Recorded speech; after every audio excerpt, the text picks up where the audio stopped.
How does someone goes from a titled revolutionary biology entrepreneur, as well as named by Forbes, the youngest and wealthiest self-made female billionaire, to the world's most hated fraudster and a Steve Jobs wannabe?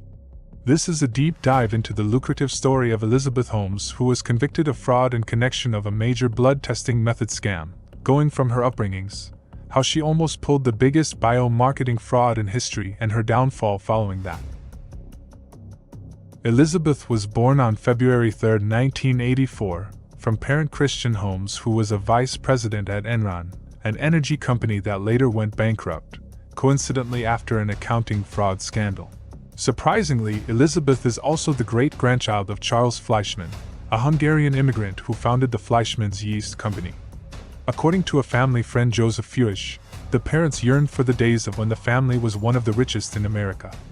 And Elizabeth channeled that at a young age. She graduated high school and was interested in computer programming, and says she started her first business selling C compilers to Chinese universities. Her parents had arranged Mandarin Chinese home tutoring and partway through high school. She later attended Stanford, where she studied chemical engineering and worked as a student researcher and laboratory assistant in the School of Engineering. And after the end of her freshman year, she worked in a laboratory at the Genome Institute of Singapore and tested for the famous 2003 SARS virus through the collection of blood samples with syringes. In March 2004, she dropped out of Stanford School of Engineering and used her tuition money as seed funding for a consumer healthcare technology company, later named Real-Time Cures, under the goal of democratize healthcare. Elizabeth described her fear of needles as a motivation and sought to perform blood tests using only small amounts of blood. And when she pitched the idea to her medicine professor Phyllis Gardner at Stanford, which was simplified to vast amounts of data from a few droplets of blood derived from the tip of a finger, he responded, "I don't think your idea is going to work." He explained it was impossible to do what she was claiming could be done, and several other expert medical professors told her the same. However, Elizabeth did not relent, and she succeeded in getting her advisor and dean at the School of Engineering, Channing Robertson, to back her idea, and in 2003, Holmes renamed the company Theranos, a portmanteau of therapy and diagnosis, making Robertson the company's first board member who introduced her to venture capitalists. Elizabeth was an admirer of Apple founder Steve Jobs, and deliberately copied his style, frequently dressing in a black turtleneck sweater, and during most of her public appearances, she spoke in a deep baritone voice, although a former Theranos colleague later claimed he heard her speak in a voice stereotypical of a woman her age to welcome him when he was hired. Gardner of Stanford also denies that Holmes has a naturally deep voice, but her family, however, has maintained that her deep voice is authentic. That, of course, until in a 2023 New York Times interview, where Holmes spoke in her natural, higher voice, and confirmed that the low voice was an affectation. By December 2004, Elizabeth raised $6 million to fund the firm, and by the end of 2010, Theranos had more than $92 million in venture capital, and even was introduced to former Secretary of State George Shultz, who joined the Theranos board of directors, just as Holmes was recognized for forming the most illustrious board in U.S. corporate history. Over the next 3 years, she operated Theranos in stealth mode without press releases or a company website. Until September 2013, when the company announced a partnership with Walgreens to launch in-store blood sample collection centers, and was interviewed for Medscape by its editor-in-chief, Eric Topol, who praised her for this phenomenal rebooting of laboratory medicine. Media attention increased in 2014, when Holmes appeared on the covers of Fortune, Forbes, the New York Times Style magazine, and Incorporated. Forbes recognized Holmes as the world's youngest self-made female billionaire, and by the end of the year, her name appeared on 18 U.S. patents and 66 foreign patents, before she established agreements with Cleveland Clinic, Capital Blue Cross, and Ameri Health Caritas to use Theranos technology. The company claimed to be able to perform numerous tests for indications of diseases such as diabetes or cancer with just a few drops of blood. In the interviews with Elizabeth, the number of tests that could supposedly be carried out varied, and there was often talk of over 200, and in 2015 even spoke of more than 250. However, the Edison, being the device supposed to carry out the tests, did not deliver what Theranos promised right to the very end, providing unreliable or false results. Only the test for the herpes virus was recognized as reliable by the U.S. Food and Drug Administration that July. In order to be able to perform the large number of advertised tests, Theranos obtained third-party equipment from Siemens, but this was concealed from patients, business partners, and investors. Theranos' board and investors included many influential figures including Tim Draper, Silicon Valley venture capitalist and father of Holmes' childhood friend Jesse Draper, who cut Holmes a check for $1 million upon hearing her initial pitch. And the pool expanded to Rupert Murdoch, the Walton family, the DeVos family including Betsy DeVos, the Cox family of Cox Enterprises, and Carlos Slim Hello. Each of these investors lost tens to hundreds of millions of dollars when Theranos folded. She would also be romantically involved with technology entrepreneur Ramesh Sunny Balwani around that time during a trip to Beijing, where it was reported that Balwani was 19 years older than Holmes and was married to another woman at the time. Balwani joined Theranos in 2009 and was given the title of Chief Operating Officer, advising Holmes behind the scenes from the company's inception, and the two ran the company with a corporate culture of secrecy and fear according to employees. Employees in the laboratory drew attention to the problems with Edison and documented them in error reports, but those tips were ignored by company management. Instead of working on a solution to the problem, only the correct data was filtered out of the results of the test runs in the company and further evaluated. The wrong results were ignored as Holmes' partner Balwani allegedly pressured doubting or critical employees. Former staff members described the Theranos company culture as a mixture of distrust, psychological pressure, and lies. Holmes herself allegedly lied to her coworkers about even minor details, claiming in emails, for example, to be out of the office even though she was still sitting at her desk just a few feet away. Numerous employees resigned or were fired if they asked too many questions or were too critical. A major drug company made a deal with Theranos in 2008 to test its technology for a study on stage 3 and 4 cancer patients.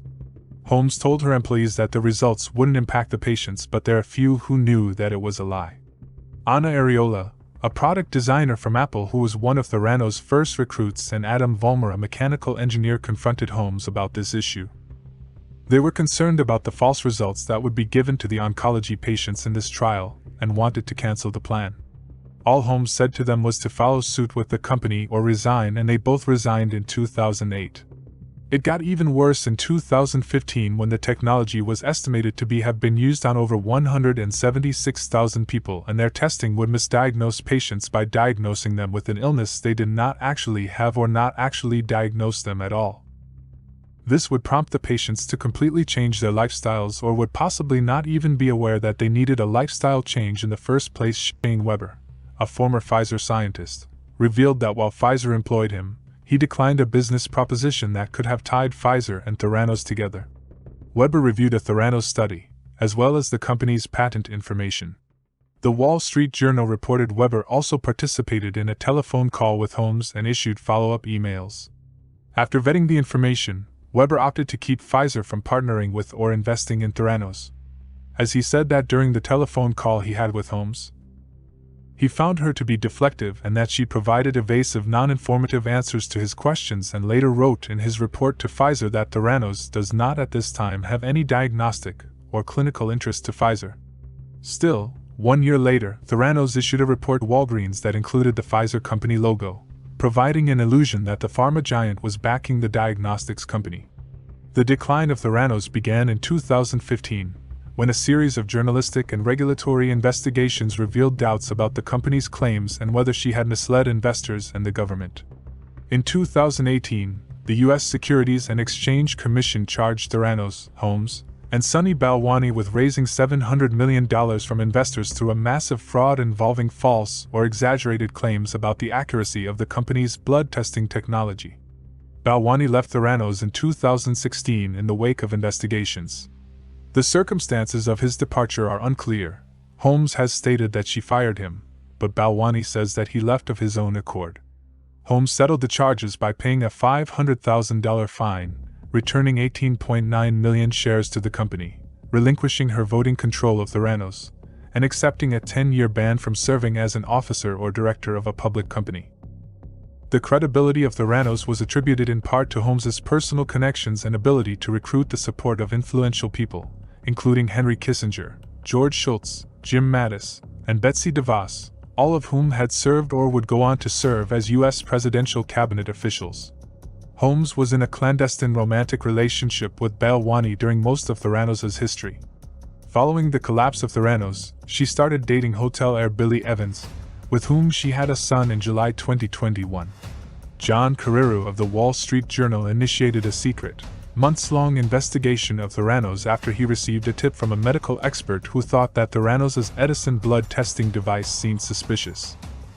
Carreiro spoke to ex-employee whistleblowers and obtained some documents, and when Holmes learned of the investigation, she initiated a campaign through her lawyer David Boies to stop Carreiro from publishing, which included legal and financial threats against both the journal and the whistleblowers.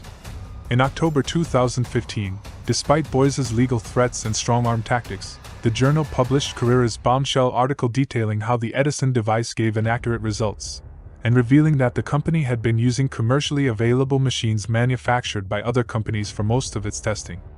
Carreiro continued to report problems with the company and Holmes's conduct in a series of articles and later published a book titled Bad Blood, Secrets, and Lies in a Silicon Valley Startup, detailing his investigation of Theranos. Holmes denied all the claims, calling the journal a tabloid, and promising the company would publish data on the accuracy of its tests. Jim Cramer said, "The article was pretty brutal," to which Holmes responded, "This is what happens when you work to change things. First they think you're crazy, then they fight you, and then all of a sudden you change the world." In January 2016, the Centers for Medicare and Medicaid Services sent a warning letter to Theranos after an inspection of its laboratory uncovered irregularities with staff proficiency, procedures, and equipment. CMS regulators proposed a 2-year ban on Holmes from owning or operating a certified clinical laboratory. Approximately 99% of Theranos shareholders reached an agreement with the company to dismiss all litigation and potential litigation in exchange for shares of preferred stock. And on June 15, 2018, following an investigation by the U.S. Attorney's Office that lasted more than 2 years, a federal grand jury indicted Holmes and former Theranos chief operating officer and president Ramesh Sunny Balwani on 9 counts of wire fraud and 2 counts of conspiracy to commit wire fraud. Both pleaded not guilty, and after the indictment was issued, Holmes stepped down as CEO of Theranos but remained chair of the board. In early 2019, Holmes became engaged to William "Billy" Evans, a 27-year-old heir to Evans Hotels, and reportedly married in a private ceremony, although they have not directly confirmed whether the two are legally married, and several sources continue to refer to him as her partner, rather than her husband. Elizabeth gave birth to a son in July 2021 and later gave birth to a second child, according to a court filing from February 2023, as part of an argument for delaying the start of her prison term. Some even speculate that she deliberately got pregnant twice to avoid prosecution, which shows what a master manipulator she is and can put even her children's future at risk to save herself, as no decent person purposefully chooses to have children when they are acutely aware that they could grow up without a mother throughout their childhoods. Holmes testified in self-defense for 7 days, claiming among other things that she was misled by her staff about the technology, and that her ex-romantic partner Sunny Balwani, who was also facing trial, held influence over her during the romantic relationship they had and which was still ongoing when the alleged criminal acts happened. The case's evidence outlined Holmes's role in fake demonstrations, falsified validation reports, misleading claims about contracts, and overstated financials at Theranos. Elizabeth was found guilty on 4 counts of defrauding investors, 3 counts of wire fraud, and 1 of conspiracy to commit wire fraud. She was found not guilty on 4 counts of defrauding patients, 3 counts of wire fraud, and 1 of conspiracy to commit wire fraud. She faced a maximum sentence of 20 years in prison, and a fine of $250,000, plus restitution, for each count of wire fraud and for each conspiracy count. And Judge Edward Davila sentenced Elizabeth to 11 years in prison as well as a fine of $400 for each count of fraud, and she could get about a 15% reduction on prison time with good behavior, which would put her sentence at 9 years with no possibility for parole. After her conviction, Holmes and her partner allegedly attempted to flee, according to prosecutors, when they bought one-way plane tickets to Mexico. But her legal team said they bought the tickets with the hope that the outcome of the case would be different, and that Elizabeth canceled her ticket after losing the case, and her partner went on to Mexico without her. Before the March 2018 settlement, Holmes owned half of Theranos' stock, Forbes listed her as one of America's richest self-made women in 2015 with a net worth of $4.5 billion. But today, the only titles attached to Elizabeth Holmes are one of the biggest entrepreneur scammer and a Steve Jobs wannabe. Thank you for watching this video. Let me know what you think about Holmes and her case in the comments section, and if you believe that 11 years is enough time for the crimes she is guilty of.